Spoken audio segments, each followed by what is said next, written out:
Assalamualaikum warahmatullahi wabarakatuh.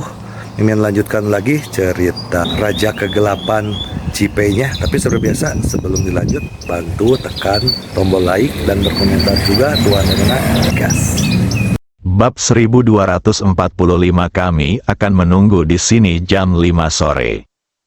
Ji Fei membawa Long Meiying dan lainnya ke Longcheng. Saat ini, Longcheng menjadi jauh lebih semarak karena semua orang datang untuk berpartisipasi dalam konferensi seleksi pendatang baru Longtang. Munculnya Ji Fei dan yang lainnya tentu saja dianggap sebagai pertemuan untuk memilih bakat-bakat baru. Namun, ketika orang-orang ini melihat Ji Fei, mata mereka dipenuhi dengan ejekan, karena dia membutuhkan dukungan dua wanita, Seng Lingyun dan Li Ruoxi. Tetapi ketika dia melihat kedua wanita dan Phoenix mengenakan jaket kulit hitam dan celana kulit, nafsu muncul di matanya. Kalau saja tidak ada hantu naga di samping mereka yang membuat mereka sulit melihat, pasti banyak orang yang akan maju memprovokasi mereka. Tuan, apa yang harus kami lakukan? Hantu naga berbicara. Dia ingin bertanya apakah akan pergi ke Longtang atau tetap di Longcheng. Tinggal di kota naga. Setelah Ji Fei selesai berbicara, dia batuk 2 kali. Hal ini membuat mereka yang menonton Ji Fei di samping semakin membencinya. Orang yang sakit-sakitan, Long Meiying segera mengangguk. Terakhir kali kita menginap di Dragon City Inn. Tempatnya relatif bagus. Ji Fei mengangguk. Long Meiying memimpin mereka menuju Dragon City Inn. Pemilik Longcheng Inn adalah Sikou Bingnian.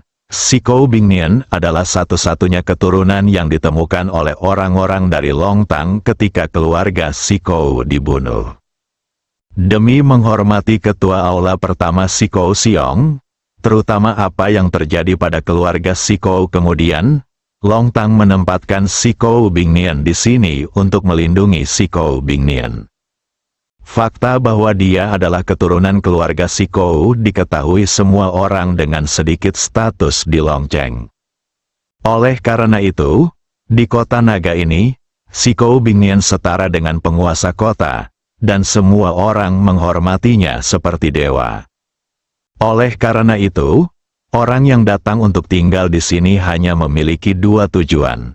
Salah satunya adalah untuk berhubungan dengan Balai Naga melalui dia, dan yang lainnya adalah untuk tinggal di sini demi keselamatan.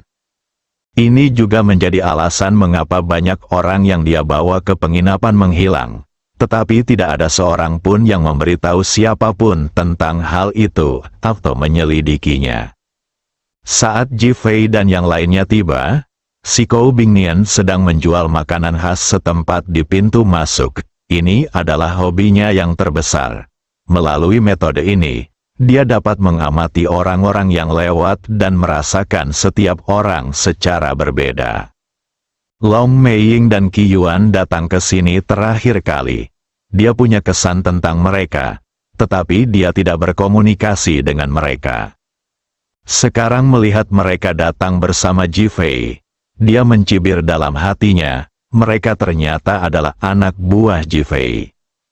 Dia telah menyelidiki informasi tentang Ji Fei dengan sangat teliti. Sikou Bingnian menyapa sekelompok orang itu, memutar tubuhnya yang menawan dan berjalan mendekat. Semuanya, apakah kalian di sini untuk tinggal?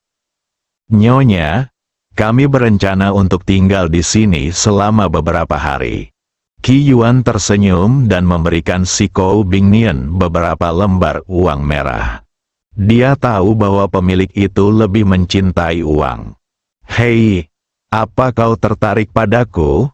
Tapi aku tidak secantik 3 wanita di sekitar pria tampan ini. Mereka semua sangat cantik dan enak dipandang.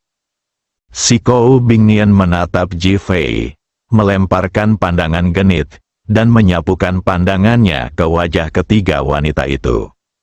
Li Ruoxi dan 2 wanita lainnya langsung mendapat kesan buruk. Mereka memandang Ji Fei dengan ekspresi tidak senang di wajah mereka, menyiratkan bahwa mereka tidak ingin tinggal di sini. Kenapa kamu marah? Apa kamu terlalu sensitif? Kalian bertiga memperebutkan satu pria, apa kamu tidak cemburu? Si Kou Bingnian menutup mata dan terus menggoda. Li Ruoxi hendak berbicara, tetapi Ji Fei menepuk bahunya dan berkata, kita tinggal di sini saja, ayo kita pesan kamar. Li Ruoxi melotot ke arah Ji Fei, jelas merasa tidak puas. Tetapi Ji Fei tidak mengatakan apa-apa, seolah-olah dia tidak melihatnya. Oh, apakah kamu tertarik padaku, atau pada penginapan ini? Aku menyukai semuanya, Ji Fei berkata sambil tersenyum.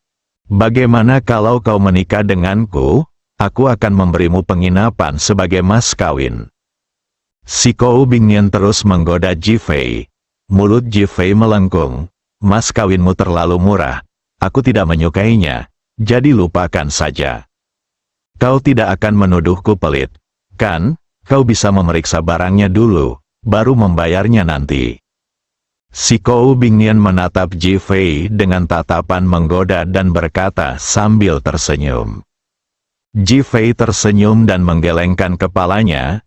Tidak perlu, aku sudah memeriksa barangnya. Oh, kau tidak memata-mataiku, kan? Aku tidak punya hobi itu, dan ini pertama kalinya aku di Dragon City. Lalu mengapa Anda mengatakan Anda telah memeriksa barang tersebut? Kamu menebak, Ji Fei berkata dengan makna yang dalam. Si Kou Bingnian tidak mengatakan apa-apa, tetapi dia terus berpikir dalam benaknya. Bahkan matanya terus bergerak ke sana kemari. Di matanya, Ji Fei hanya bahan ejekan, dan dia hanya menggodanya. Sekarang melihat penampilan Ji Fei, jelas bahwa ini bukan yang dia maksud. Apa artinya? Mungkinkah dia melihat hubungan antara dia dan si Kou Ningsui? Begitu pikiran ini muncul di benakku, aku langsung berhenti. Ini sungguh tidak mungkin. Belum lagi Ji Fei, bahkan orang biasa tidak akan mampu menemukan rahasia ini. Bagaimanapun, kedua saudara perempuan itu memang dipisahkan pada awalnya. Tidak ada gunanya menggodamu, masuklah. Aku hanya punya 3 kamar di sini. Menurutmu bagaimana aku akan menampungmu? Si Kou Bingnian sengaja melemparkan masalah sulit kepada Ji Fei. Bagaimana 3 pria dan 3 wanita harus hidup? Apakah mereka semua 1 pria dan 1 wanita? Berikan kami kamar saja. Ji Fei berjalan masuk sambil tersenyum. Dia menganggapnya sangat menarik. Terakhir kali dia datang ke Longcheng, dia tidak memasuki kota itu tetapi langsung ke Longshan. Dia tidak menyangka kalau di dalamnya terdapat warna dan pesona kuno. Terutama penginapan semacam ini, yang memberi kesan sangat aneh kepada orang-orang dan sama sekali tidak memiliki atmosfer hotel modern. Dia tiba-tiba merasa bahwa kota naga ini sepertinya menyembunyikan banyak rahasia. Juga, di masyarakat yang sudah sangat maju seperti sekarang ini, mengapa hanya sedikit sekali orang yang datang ke sini, tidak adakah seorang pun yang tahu? Mustahil, lagi pula, mereka turun dari pesawat dan naik mobil. Itu adalah upaya yang disengaja untuk menyembunyikannya di kaki Gunung Longshan dan menjadikannya kota biasa. Adapun si Kou Bingnian ini, kesan pertamanya adalah dia agak mirip dengan si Kou Jinyan, yang membuatnya curiga bahwa dia adalah anggota keluarga si Kou. Di sisi lain, dia selalu merasa mata si Kou Bingnian tampak familiar. Ada 3 ruangan, Ji Fei dan Li Ruoxi tinggal di satu rumah, Seng Lingyun dan Feng Huang tinggal di satu rumah, dan Long Meiying dan Qi Yuan tinggal di satu rumah. Si Kou Bingnian awalnya ingin mempersulit Ji Fei dan yang lainnya, tetapi tidak berhasil. Setelah menata kamar, ke-6 orang itu pergi ke kamar Ji Fei. Feng Huang mencari-cari dan menyingkirkan semua alat penyadap yang ada di ambang jendela, pot bunga, dinding, dan bahkan di kamar mandi. Ji Fei menatap alat penyadap di tangan Feng Huang dan semakin mencibir dalam hatinya. Mungkinkah ini mata-mata Long Tang? Sebenarnya, mereka punya peralatan pengawasan lain di sini. Apa katamu, Tuan? Feng Huang dan Qi Yuan bertanya pada saat yang sama. Mereka hanya mencarinya bersama-sama. Ji Fei mengangkat tangannya dan menunjuk ke arah pepohonan di luar jendela. Ada perangkat pengintai pada mereka, jadi sulit untuk melenyapkan mereka. Bahkan kota naga ini pun diawasi. Mendesis, semua orang terkesiap dan menatap Ji Fei dengan ekspresi terkejut di mata mereka. Lalu apa yang harus kita lakukan? Li Ruosi bertanya ragu-ragu. Kami akan menunggu di sini. Ji Fei memandang Long San di luar jendela dan berbicara dengan tenang. Bab 1246 Long Hui datang menemuimu aula Balai Naga. Long Kai baru saja melaporkan berita kedatangan Ji Fei ke Long San dan lainnya. Kedelapan orang itu terdiam. Sekarang pertanyaan yang jelas adalah bagaimana menangani masalah Ji Fei. Aku bisa saja berpura-pura tidak tahu soal rumor yang mengatakan kalau ilmu bela diri milikku telah dihapuskan sebelumnya. Tapi apa yang harus kulakukan sekarang karena orang-orang sudah datang ke Longcheng? Mengambil alih Ji Fei sama saja dengan mengakui bahwa Ji Fei adalah pemimpin Dragon Hall. Namun, Long Kai baru saja mengatakan bahwa seni bela diri Ji Fei benar-benar lumpuh dan dia telah menjadi orang yang sama sekali tidak berguna. Dia membutuhkan bantuan dua wanita untuk setiap gerakannya. Jika orang seperti itu memasuki Long Tang, apa yang akan terjadi pada masa depan Long Tang? Di sisi lain, Long San sekarang memiliki motif egois dan dia tidak ingin mengambil alih Ji Fei. Jika Ji Fei tidak datang, maka penampilan luar biasa dan kebangkitan tiba-tiba Long Ziluo mungkin bisa menjadi sebuah peluang. Jika dia bisa menjadi pewaris Long Tang, bukankah dia akan bisa mendapatkan status melalui warisan ayahnya? Bukankah bisa dibilang bahwa bertahun-tahun saya mengelola Long Tang tidaklah sia-sia? Keheningannya membuat 7 orang lainnya bingung apa maksudnya, dan mereka semua terdiam. Tak seorang pun berbicara. Setelah 5 menit, Long San menatap Long Hui yang pemarah dan bertanya, menurutmu apa yang harus kita lakukan? Meskipun Long Hui adalah yang termuda, dia adalah orang yang sederhana, memiliki tingkat seni bela diri tertinggi, dan paling setia kepada Long Tang. Long San benar-benar ingin mengetahui pikiran Long Hui yang sebenarnya, untuk mengetahui kebenaran bagi Long Ziluo. Apa yang perlu dipikirkan, bahkan jika Ji Fei sudah meninggal, dia masih kepala Balai Naga kita. Bagaimanapun, dia memiliki ordo Balai Naga dan ditunjuk oleh King Chang. Perkataan Long Hui menyebabkan keributan besar, dan 6 orang lainnya mengangguk satu demi satu. Long Ri menghela napas dan berkata, itu saja, Ji Fei adalah kepala aula kita. Jika kita tidak menghormatinya, kita tidak menghormati Long Tang. Lalu siapa yang bisa menghormati Long Tang? Long San takut dengan hasil seperti ini. Sekarang setelah kejadian itu benar-benar terjadi, dia merasa sedikit jijik dan tidak bisa berkata apa-apa. Tetapi dia tetap tersenyum dan berkata, sepertinya semua orang adalah orang yang paling setia di Dragon Hall-ku. Kita membutuhkan orang-orang seperti itu di Dragon Hall. Melihat Long Hui, benar sekali, bahkan jika Ji Fei benar-benar menjadi cacat, dia tetaplah kepala Balai Naga kita. Jika dia dipermalukan, kita juga akan dipermalukan. Kalau begitu, ayo kita pergi dan sambut Ji Fei sekarang. Long Hui menunjukkan kegembiraan di wajahnya. Long San tersenyum dan menggelengkan kepalanya. Sambil menatap orang lain, apakah menurutmu kita harus pergi? Long Hui membawa orang untuk melindungi kepala aula secara diam-diam. Karena dia tidak datang ke Long Tang, dia pasti punya beberapa ide. Long Ri menyarankan, Long San mengangguk. Itulah maksudku, kita harus menghormati pendapat ketua aula. Long Hui berdiri dan berkata, baiklah, aku akan pergi dan melindungimu secara rahasia sekarang. Hati-hati untuk bersembunyi, Long Ri memperingatkan. Jangan khawatir, ini adalah Dragon City. Tidak ada yang lebih mengenalnya daripada kita. Setelah Long Hui selesai berbicara, dia berjalan keluar dengan gembira. Long San menatap punggung Long Hui. Dengan sedikit niat membunuh di matanya, sikap Long Hui sangat berbahaya, dan dia seharusnya tidak begitu setia. Terutama sekarang setelah dia membuat rencana, Long Hui akan menjadi batu sandungan baginya. Maka hanya ada satu hasil mati.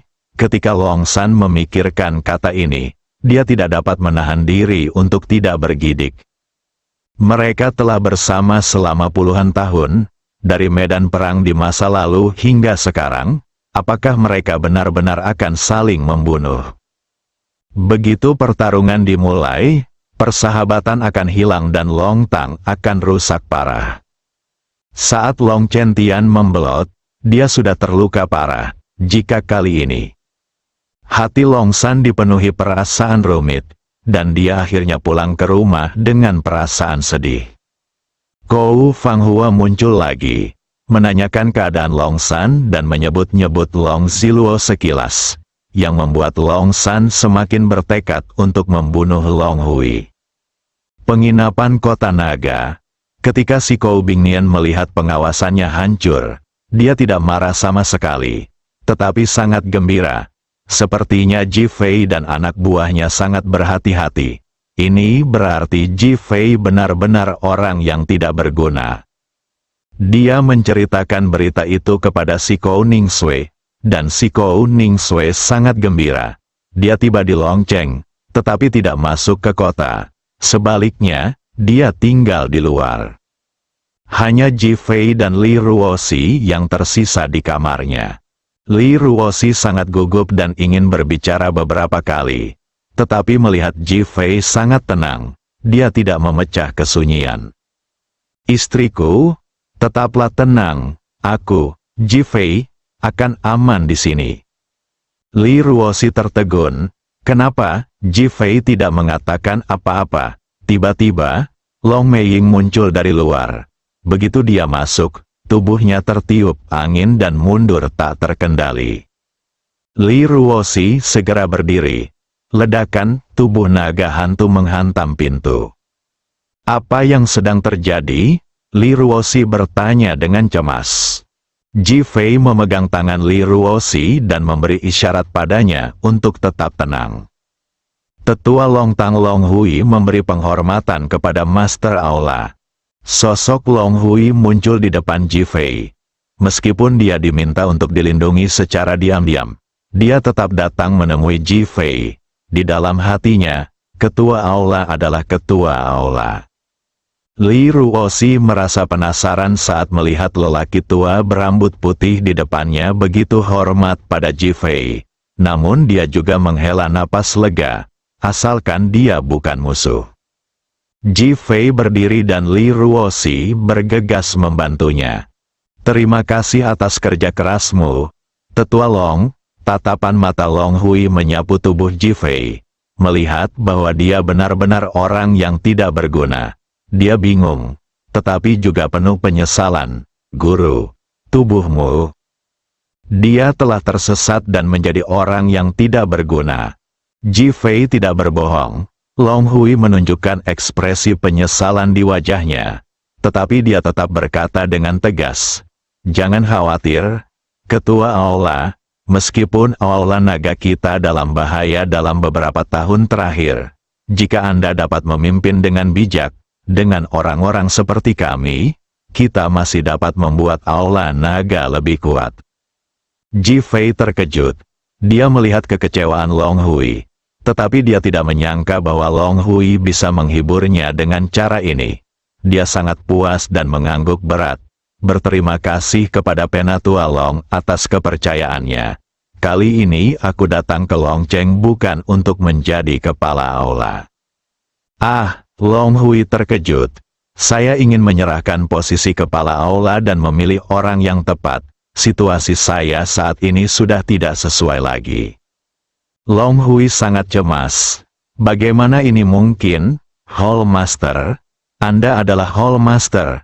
Selain itu, sebelum Anda kehilangan seni bela diri, Anda adalah bintang yang sedang naik daun di Long Country.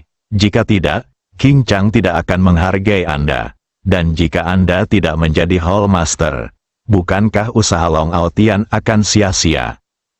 Ji Fei menghela napas. Sekarang aku lumpuh dan tidak bisa memimpin Balai Naga menjadi lebih kuat. Aku tidak bisa membiarkan Balai Naga yang sudah terkoyak menjadi semakin terkoyak hanya karena reputasi palsu. Kan? Long Hui terdiam. Itulah sebabnya aku tidak akan pergi ke Dragon Hall. Aku tidak pantas untuk itu sekarang.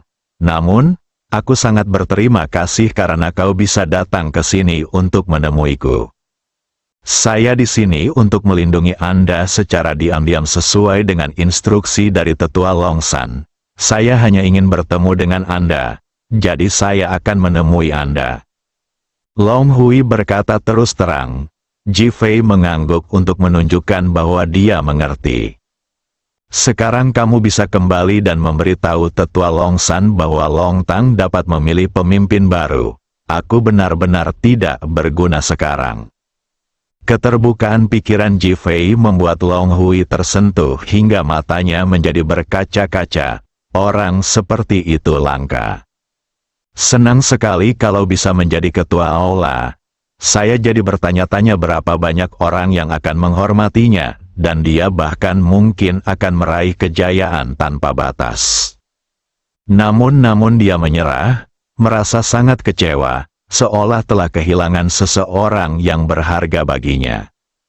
Aku akan segera kembali, tapi, Long Hui, aku akan selalu menghormatimu sebagai pemimpin Balai Naga.